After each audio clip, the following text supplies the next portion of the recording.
আসসালামু আলাইকুম সুপ্রিয় দর্শক, আপনারা দেখতে পাচ্ছেন আজকে আমার একজন ভাই আসছে, ইয়াং ভাই। হ্যাঁ, ভাইয়ার বয়স কত জানি? জি, 21 বছর। 21 বছর আছে। ইয়াং ভাই আসছে আমাদের সামনে দেখা করার জন্য।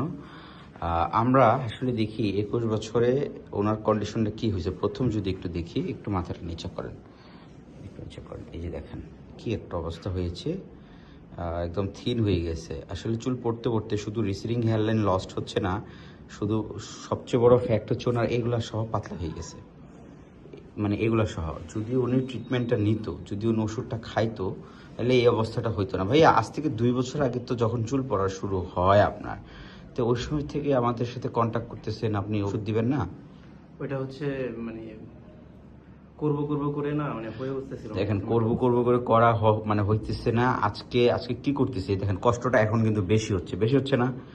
হেয়ার লাইনটা সার্জারি করতে হইতেছে অনেক কষ্ট করে। আপনি দেখা যায় টাকা জমিয়ে আসছেন, এখানে হেয়ার লাইন হেয়ার ট্রান্সফার করতে হচ্ছে, বা ফ্রন্টাল হেয়ার লস। এন্ড আজকে থেকে কিন্তু ওষুধটা শুরু আপনার। হ্যাঁ, এই দেখেন ওনার ক্রাউন এরিয়া, মিডিল এরিয়া যেটাকে বলি, ক্রাউন এরিয়া একদম থিন হয়ে গেছে একদম। আমাদের দুই কোনা করলে তো হবে না, আমাদের উদ্দেশ্য হচ্ছে এই চুলগুলো, বেসিক্যালি এই চুলগুলো টিকায় রাখতে হবে, আর এই চুলগুলো ঘন করতে হবে। Already skull visible. তো এটা অনেক বড় ভুল হয়েছে ভাইয়া আপনার, আপনি সময় মতো ওষুধ দেন নাই। পরিশেষে দর্শকের কি বলবেন?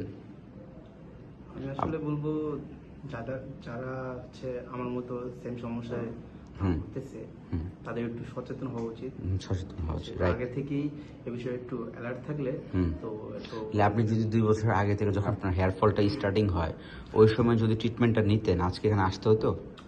আমি আসলে ট্রিটমেন্ট নিয়েছিলাম কিন্তু ওইভাবে মানে গায়ে লাগানি, 1 মাস ওষুধ খাইছি আবার খাইনি এরকম তো ওইটা না নেওয়ার মতোই, মানে কন্টিনিউ যে ওই ট্রিটমেন্টটা নিতেন, সেক্ষেত্রে আজকে এই অবস্থা হইতো বলেন? হয়তো হইতো না।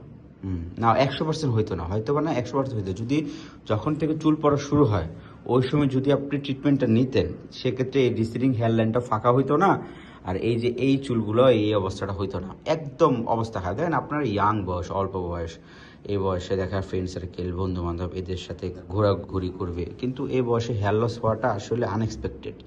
এই 21 বছরে ছেলেরা কেন হেয়ার নিয়ে ডিপ্রেশন হবে? আসলে সব দিকের খাদ্য ভেজাল, তাছাড়া আপনার ফেসবুকে তেল, কেমিক্যাল, ওই অনলাইনে আজে বাজে প্রোডাক্টগুলো ইউজ করার পরে কিন্তু ওনাদের আরও চুল পড়ে যায়। তো এই জিনিসগুলো করা যাবে না। সময় মতো রোগীদের অবশ্যই চিকিৎসা নিতে হবে, যাতে করে চুল পড়াটা বন্ধ করা যায়, চুল ঘন করা যায়।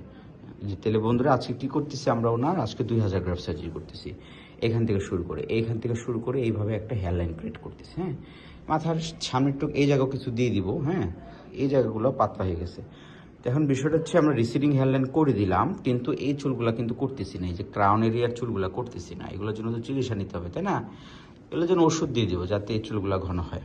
আসেন দেখি ভাইয়ার আজকে হেয়ার ট্রান্সপ্লান্টটা করার পরে আমরা 2000 গ্রাফ হেয়ার ট্রান্সফার করতেছি, এরপরে কি একটা অবস্থা হয় আসে। সো বন্ধুরা দেখতে পাচ্ছেন, আমরা তার 2000 গ্রাফ সামনের দিকে হেয়ার ট্রান্সপ্লান্ট করেছি খুবই সুন্দর করে। অল্প বয়স তো, মাত্র 21 বছর। তো 21 বছরের ছেলেরা যে এই সময় খেলাধুলা করবে, পড়াশোনায় বিজি থাকবে, তো আড্ডা করবে, তো এই সময়ের ভিতরে চুল নিয়ে ডিপ্রেশন হওয়াটা খুবই আনএক্সপেক্টেড। আর এটা হওয়ার একমাত্র কারণ খাদ্য ভেজাল, মানুষ সচেতন না তারা, তাছাড়া অ্যান্ড্রোজেনেটিক অ্যালোপেশিয়া তো আছেই। তো এই জন্য সময় মতো চিকিৎসা নিতে হয়। তো উনি যদি আগে থেকে চিকিৎসাগুলো নিত, তাহলে এই আজকে সার্জারি করতে হতো না, আর ওষুধ দিলে ওগুলা পিসের চুলগুলো একদম ঘন হয়ে যেত, আর এত ফাঁকা হতো না। তো এটা ভুল হয়েছে। তো এই অল্প বয়সে যাদের, আমাদের একটাই মেসেজ, উপযুক্ত সময়, সঠিক সময়ে আপনারা আগে থেকে ওষুধ ইউজ করতে হবে, না হলে চুল হারাবেন। সো বন্ধুরা, আজ এই পর্যন্ত। আবার দেখা হবে নতুন একটা ভিডিওতে। আপনারা যারা হেয়ার ট্রান্সপ্লান্ট করবেন, অবশ্যই আমাদের স্ক্রিনে দেওয়া হোয়াটসঅ্যাপে মেসেজ করবেন। ধন্যবাদ।